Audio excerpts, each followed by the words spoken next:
Cheating in video games isn't always the most dishonorable thing you can do in video games, but sometimes it sucks pretty bad, and sometimes the consequences can be steep.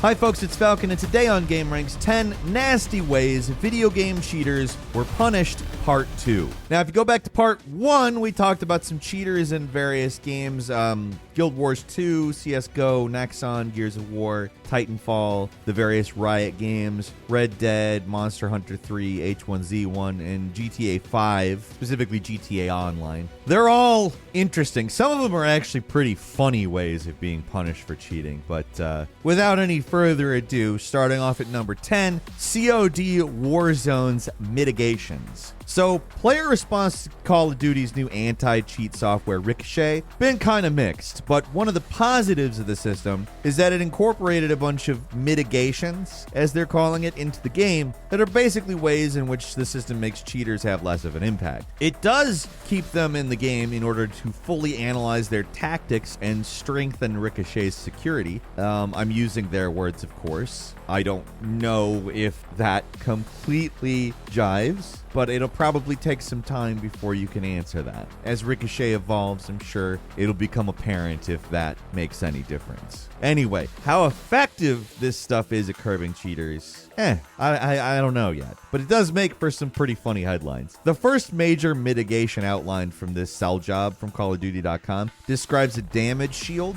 where they make it so anyone detected as cheating does less damage to other players. The mitigations get harsher from there. Next comes cloaking, which when activated makes all the legitimate players invisible, including sounds, so if you're cheating, you cannot see anyone. The most extreme is disarm, which is exactly what it sounds like. They just straight up take your guns. You're cheating, you don't get guns. You just run around and get shot. That's it. Again, on paper, these things sound pretty good, but I think it's going to be a while before we can say if this is really the way, so to speak. At number 9, CSGO, and actually other games too. These fake hacks that make cheaters jump off the map is a pretty interesting story that caught some playback in 2020. There's a streamer and YouTube producer named Script Kid who had this hilarious idea of creating fake cheat software that was the opposite of helpful for any poor dope who ended up downloading it. Instead of the standard aimbot, this software hid a collection of punishments that would do things like make it so they can't jump, or force them to throw grenades at their own feet, or probably the most impressive video posted to his YouTube channel, force a cheater to commit suicide in the game. How it works is that the program would take over inputs after detecting certain in-game triggers, like the suicide punishment. It detect when the player crosses certain invisible thresholds and would make them switch to a flashbang or something similar, and they throw it at their feet and then force them off a nearby ledge. The best part about it is that it actually records the cheater's death and sends the resulting footage back to Script Kid so he could show off the results on their YouTube channel. It's all really funny, and unlike other entries on this list, there's no danger of it affecting other players, because the only ones who are getting punished are people who downloaded the fake software in the first place. Basically, they're asking for it, legitimately asking for it.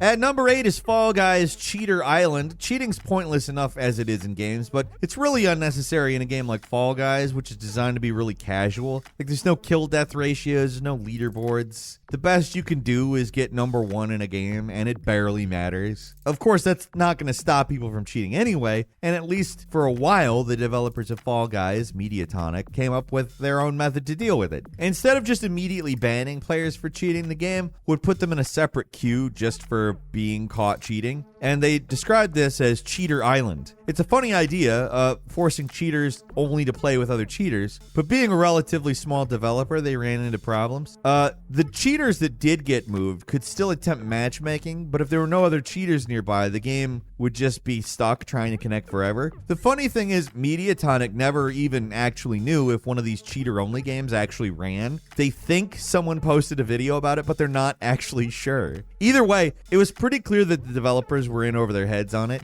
and these anti-cheat measures were kind of just making the game look worse rather than better. So they moved to a less amusing but more effective method of just banning people if they got caught cheating. It's not as funny as forcing cheaters to play together, but considering pretty much every multiplayer game that attempts this eventually seems to give up on it after a while, it's probably better to just ban a cheater than waste precious server space on them. And number 7 is Botany Bay in Runescape. Back in 2012, Runescape had a real bot problem. It's a common issue in MMOs, but especially in free-to-play games. You know, games like RuneScape. If you're unaware, bot's basically a script that automatically inputs button commands to automate certain actions. In MMOs, it's usually done to make farming resources or crafting faster and easier, or it's used for spam. Either way, they get pretty annoying for regular players for obvious reasons. So Jagex, they came up with a pretty fanciful solution. Botany Bay, an island where bots are sent to be judged. And I'm not being facetious here. What would happen to somebody accused to be a bot would be that they'd appear in the center of the island, where the bot finder general would proclaim that they had been accused of botting and give anyone in attendance the opportunity to vote on one of 3 possible punishments: crushing, swallowing, where a giant worm eats the bot, or deity, where they're incinerated by a holy light. The entire time, any normal players watching could pick up rotten tomatoes and throw them at the accused. No matter what the punishment,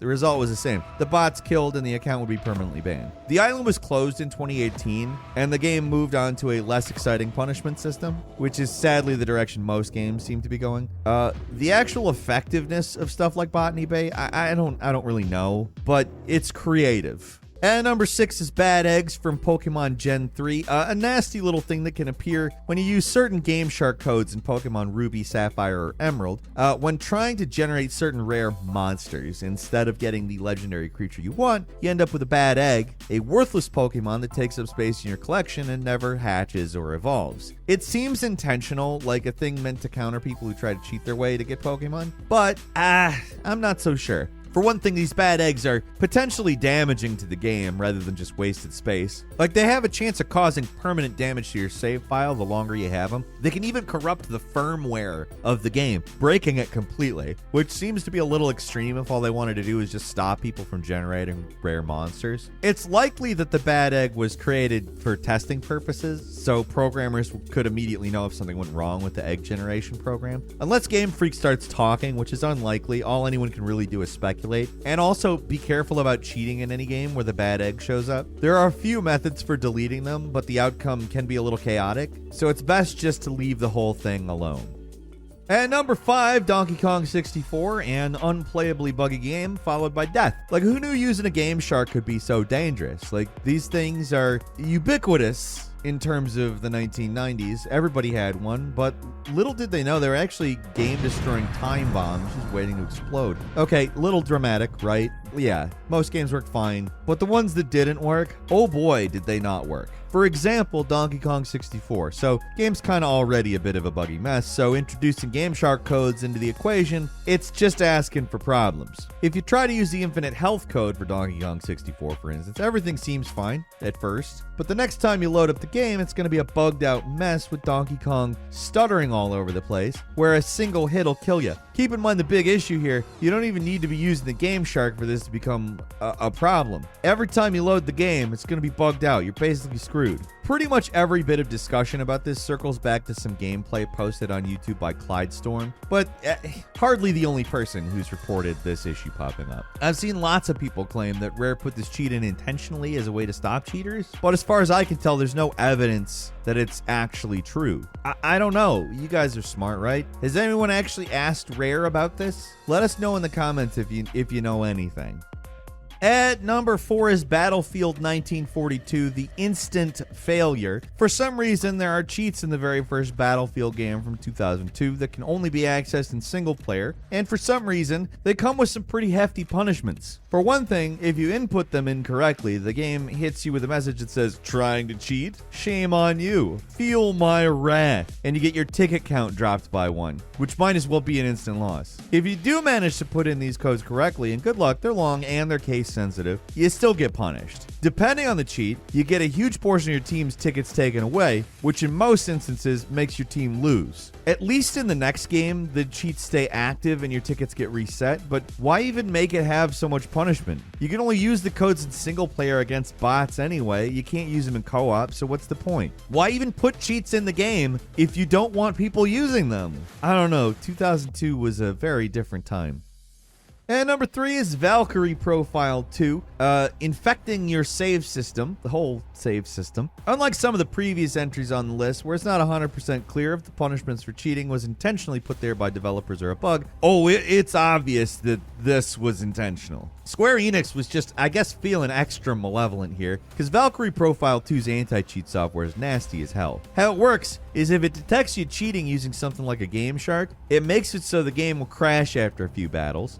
Noteworthy thing about this is it's one of those PlayStation 2 games with a separate system file, and when the game decides to punish you for cheating, it doesn't just infect the save you were using to cheat. It starts at the system file and spreads from there. So if you got other saves where you didn't cheat, they're probably going to crash too. The anti-cheat's going to ruin all your saves, and the only way to fix this is just delete every save file you've got and start from scratch. It's all completely unnecessary too, because it's a single player only game. But that didn't stop them, did it? I guess they just really wanted to force people to grind, because that's, I guess, why everyone plays RPGs, right? The grind.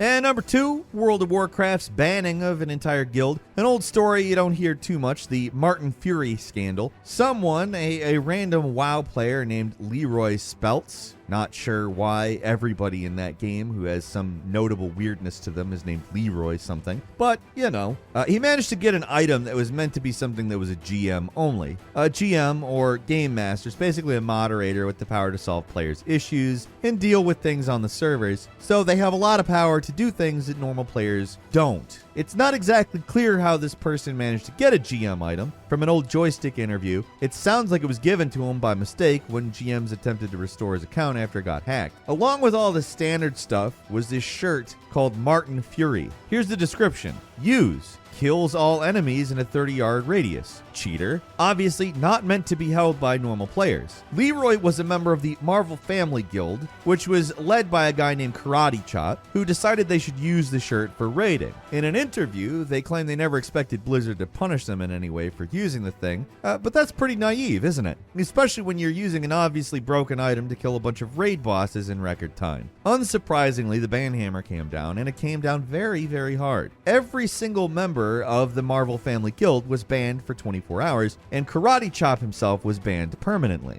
Apparently, this is pretty common practice in World of Warcraft. You can find stories of guilds getting banned, but usually they're for like much more egregious things like gold duping. The shirt was eventually removed from the game entirely, but not before Blizzard changed the description to "The caster commits suicide, instantly killing themselves."